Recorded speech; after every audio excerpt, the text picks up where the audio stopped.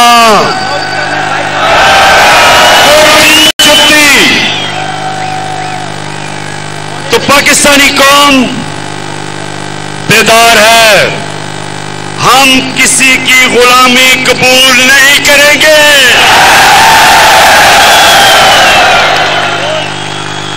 ہم سب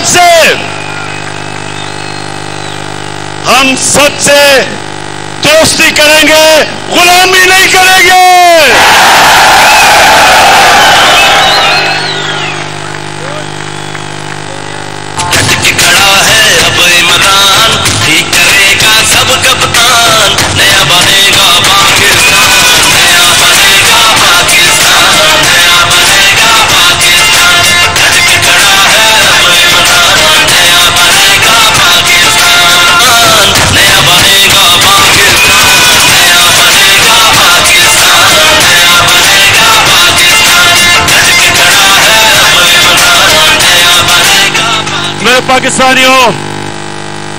میرے پاکستانیوں ایک چیز یاد رکھنا,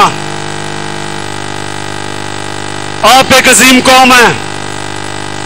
اگر ہم اس عظمت پہ نہیں پہنچ سکے, بہت بڑی وجہ اس کی یہ چور حکمران جنہوں نے 30 سال سے اس ملک کو لوٹا ہے. 90 کی دہائی کی میں بات کر رہا ہوں.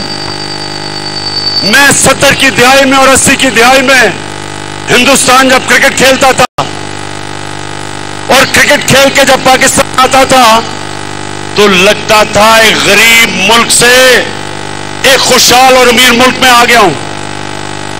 90 کی دہائی میں جب یہ 2 کرپٹ خاندان اس ملک کے اوپر حاوی ہوئے ہیں, ہر چیز میں ہم پیچھے رہ گئے.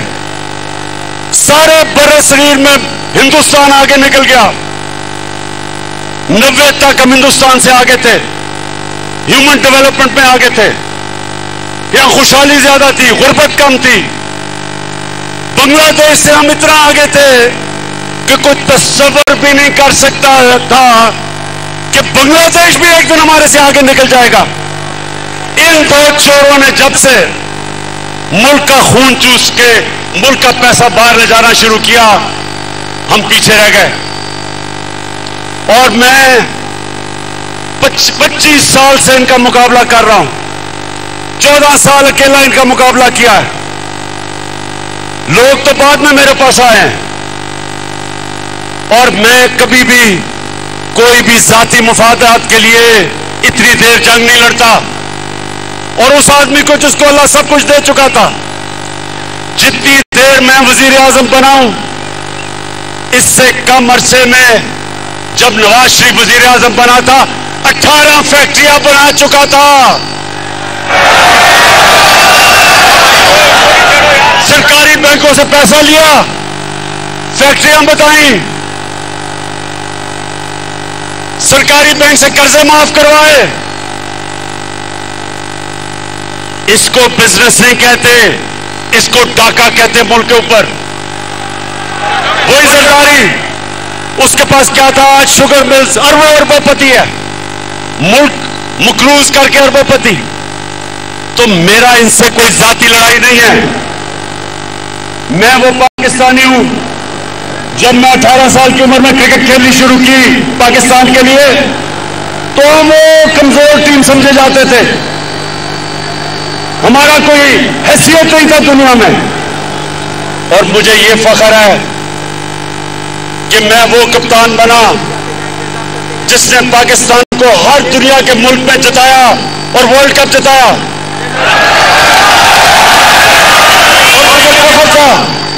کہ ہم نے اپنی ملک کو اوپر لا کے دیکھا. جو ہمارے پاکستانی تھے ان کو فخر ہوتا تھا ٹیم کے اوپر. ہندوستان کے ساتھ پاکستانیوں یہ سنو ذرا، نوجوانوں یہ سنو، 24 میچ میں ون ڈے کرکٹ میں کیپٹن تھا ہندوستان کے ساتھ، 24 میچ 19 جیتا تھا، اور بہت کیپٹن ہوں جو ہندوستان میں جا کے ان کے امپائروں کے باوجود وہاں سے جیت کے آیا۔ کہنے کی یہ بات ہے کہ مجھے فخر ہوتا تھا کہ میں ملک کا سر اوپر کرتا ہوں، میں اپنے ملک کو لیڈ کرتا تھا۔ جب ہماری ٹیم جیتتی تھی سارے ملک میں لوگوں کو فخر ہوتا تھا، تو مجھے اس لیے تکلیف تھی کہ اس طرح کے لوگ ملک کے اوپر آئے، ملک کو لوٹا، اور جو جنرل مشرف نے سب سے زیادہ ظلم کیا اس قوم پہ، مارشل لاء سے زیادہ ظلم کیا کہ ان 2 ڈاکوؤں کو NRO دے دیا، ان کی ساری چوری معاف کر دی، اپنے اقتدار کے لیے گھٹنے ٹیک دیے ان کے سامنے، اور انہوں نے آ کے 10 سال میں دونوں ہاتھوں سے ملک کو لوٹا، 10 سال یہ لوٹتے رہے، اور جب میری حکومت آئی پہلے دن سے انہوں نے میرے پر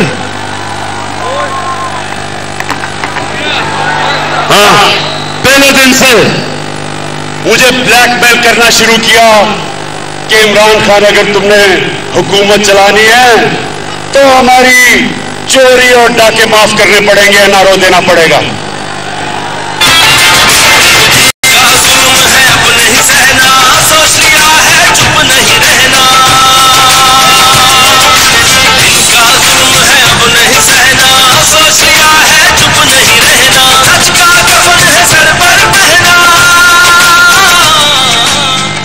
اچھا سنو،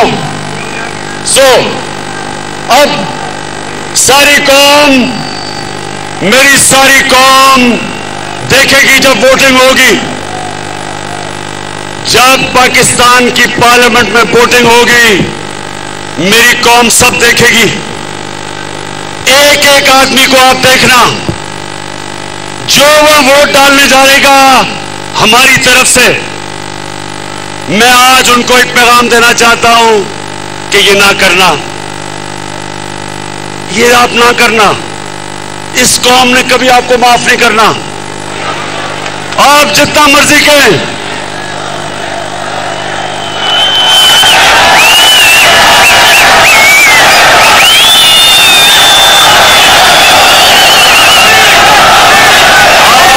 جتنا مرضی کہیں گے کہ جی وہ دیکھے نا ہمارے سے حکومت نے اچھا نہیں کیا، دیکھیں جی انہوں نے میرے کام نہیں کیے، دیکھیں جی وہ مہنگائی نہیں روکی گئی، آپ کے پاس جو راستہ تھا وہ ایک ہی ہے، جمہوریت میں ایک راستہ ہے، ریزائن کرو، اگر آپ کو حکومت نہیں پسند آ رہی تو ریزائن کرو،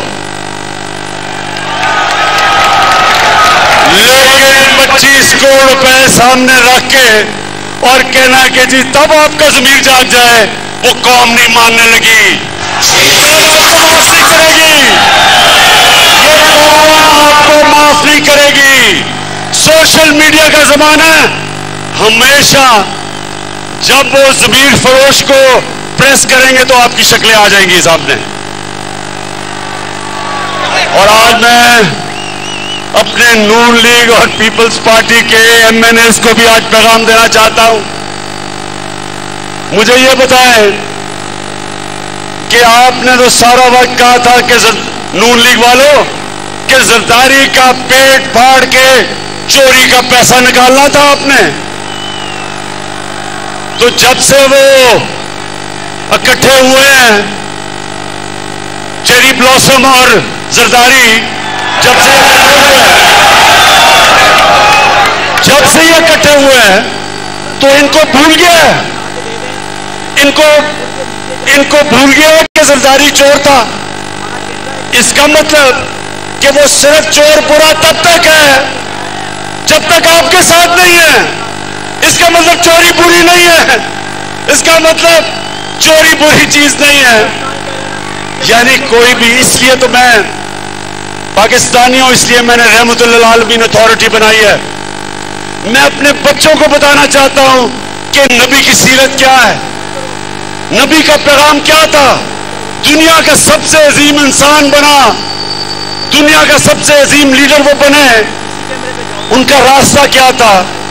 اس لیے ہم نے رحمت اللہ العالمین اتھارٹی بنائی ہے کہ پاکستان کے بچے بچے کو پتہ چل جائے, اچھے برے کی تمیز اس میں آ جائے, وہ حق کے اوپر کھڑا ہو, وہ بدی کے خلاف کھڑا ہو, وہ یہ نہ کہے کہ چوری صرف بری تب ہے جب میری اپوزیشن چوری کرتی ہے, وہ میرے ساتھ مل جائے تو چوری ٹھیک ہے. اور پیپلز پارٹی والے آپ بتاؤ, 20 سال آپ اپنے لوگوں کو بتایا کہ نواز شریف اور شہباز شریف سے بڑے ڈاکو کوئی نہیں, تو آپ اکٹھے ہو گئے ہو. اور بلاول جو تم پالیٹکس کر رہے ہو نانا کے اوپر, یہ تو نانا کے کارڈ ہیں جن کے ساتھ بیٹھ گئے ہو.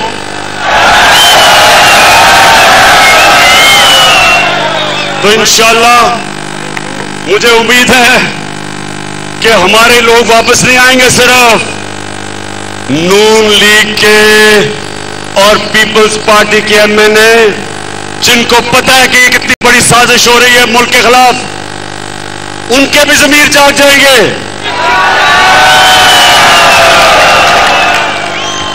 اللہ کہتا ہے قرآن میں جب چاہوں کسی کو سیدھے راستے پہ لگا سکتا ہوں, کوئی بھی سیدھے راستے پہ لگ سکتا ہے. تو میں ان سارے پارٹیز کے, نون لیگ اور پیپلز پارٹی اور فضل الرحمان, ویسے فضل الرحمان مجھے تمہاری سمجھ نہیں آئی.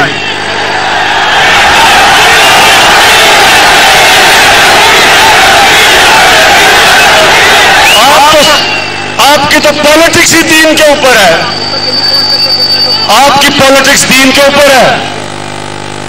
اور کون اللہ کس کو, اللہ وہ کس کو سعادت بخشتا ہے کہ یونائٹڈ نیشن میں جا کے اپنے نبی صلی اللہ علیہ وسلم کے ساتھ کھڑا ہو اور اس کی شان میں جو گستاخی ہوتی ہے, کس کو اللہ وہ اتنا بڑا انعام بخشتا ہے کہ وہ جا کے یونائٹڈ نیشنز میں اسلامو فوبیا کے خلاف ریزولوشن پاس کرواتا ہے اور 15 مارچ کو اسلامو فوبیا کا دن بنایا جاتا ہے.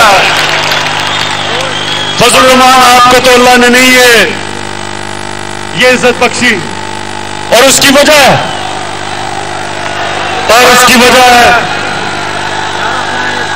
اسپیکر, اس کی وجہ ہے کہ آپ کی نیت اچھی نہیں ہے, آپ اسلام کو استعمال کرتے ہیں ذاتی مفادات کے لیے, اس لیے اللہ وہ آپ کو عزت نہیں دیتا.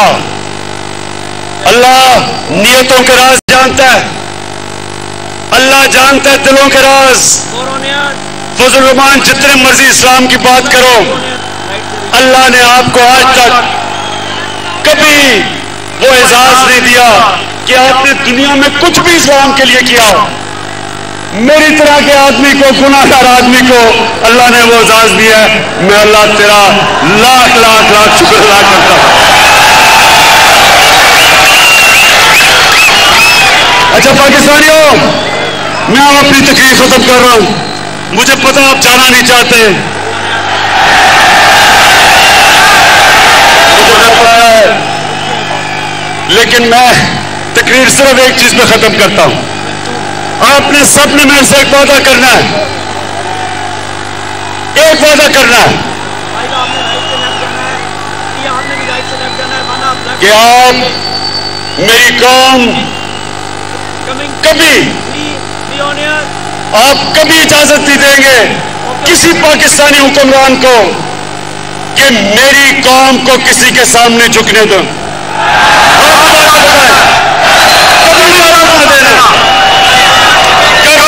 اجازت نہیں دینی کسی حکمران کو وہ کیا جو انہوں نے ہمارے پاکستان میں امریکہ کی جنگ لڑ کے کیا, اس میں شرکت کر کے 80,000 پاکستانیوں کی قربانی دلوائی, ہمارے قبائلی علاقے کو برباد کروا دیا. قبائلی علاقے کے لوگوں کے جو مشکلات کا سامنا کرنا پڑا, زکوٰۃ لینے والے دینے والے زکوٰۃ لینے والے بند گئے, 35 لاکھ لوگوں کو نقل مکانی کروائی. کبھی میری قوم